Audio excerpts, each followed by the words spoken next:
एक जंगल में भारसुक नामक बलशाली शेर रहता था। वह रोज शिकार पर निकलता और जंगल के जानवरों का शिकार कर अपनी भूख शांत करता था। एक साथ वह कई कई जानवरों को मार देता। ऐसे में जंगल में सारे जानवरों की संख्या दिन पर दिन कम होने लगी। डरे हुए जानवरों ने इस समस्या से निपटने के लिए सभा बुलाई। वहां निर्णय लिया गया कि शेर से मिलकर इस विषय पर बात की जानी चाहिए। इसके लिए जानवरों का एक दल बनाया गया। अगले दिन वह दल शेर से मिलने पहुंचा। शेर ने जब इतने सारे जानवरों को अपनी गुफा की ओर आते देखा तो आश्चर्य में पड़ गया। वह गुफा से बाहर आया और गरज कर जानवरों के दल से वहां आने का कारण पूछा। दल का मुखिया डरते डरते बोला, वनराज, आप तो वन के राजा हैं। हम सभी आपकी प्रजा हैं। आज आपकी प्रजा आपसे एक विनती करने आई है। कैसी विनती? शेर ने पूछा। वनराज, आप रोज शिकार पर निकलते हैं और कई जानवरों को मार देते हैं। आप उन सभी मरे हुए जानवरों का भक्षण भी नहीं कर पाते हैं। हम सबका विचार था कि आपकी भूख मिटाने यदि रोज एक जानवर आपके पास भेज दिया जाए तो आपको भी आराम रहेगा और हम भी भयमुक्त रहेंगे। शेर को बिना मेहनत शिकार प्राप्त हो रहा था, इसलिए उसने यह निवेदन स्वीकार कर लिया, किंतु साथ ही चेतावनी भी दी कि जिस दिन उसके पास जानवर नहीं पहुंचेगा उस दिन वह सबको मार डालेगा।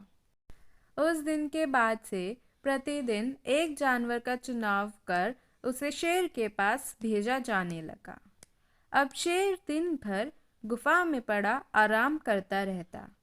परिणाम स्वरूप अन्य जानवर जंगल में सुकून से जीने लगे।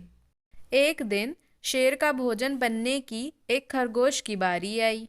खरगोश शेर की गुफा की ओर चल तो पड़ा, किंतु मृत्यु के निकट होने के कारण वह अत्यंत भयभीत भी था।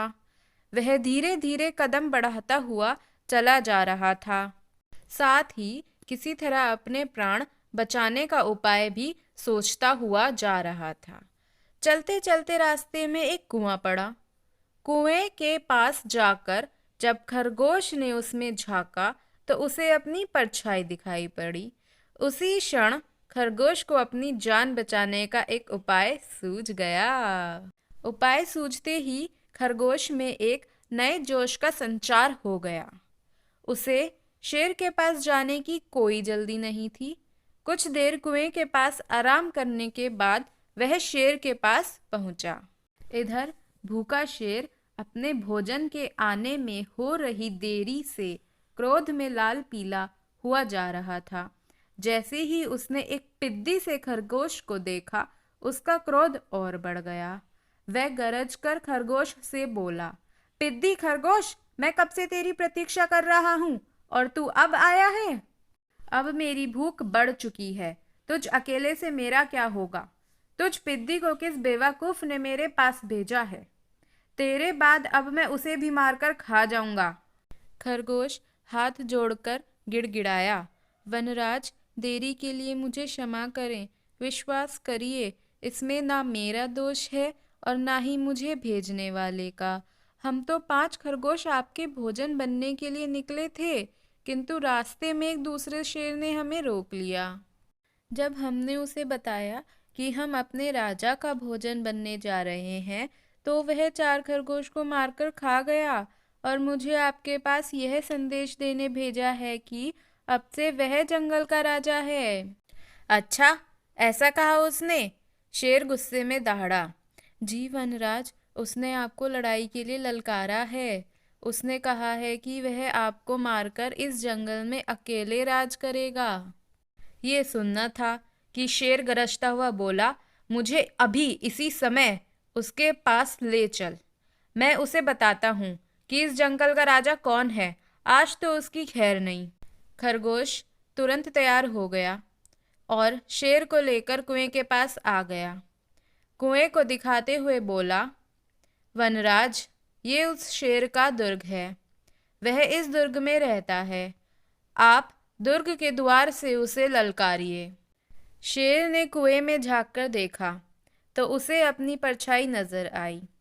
परछाई देखकर उसने सोचा कि अवश्य ही वह दूसरा शेर है और जोर से दहाड़ते हुए उसे ललकारने लगा। कुएं की दीवारों से टकराकर आती हुई अपनी ही दहाड़ की प्रतिध्वनि सुनकर और अपनी परछाई देखकर उसे लगा कि दूसरा शेर भी दाड़ते हुए उसे ललकार रहा है।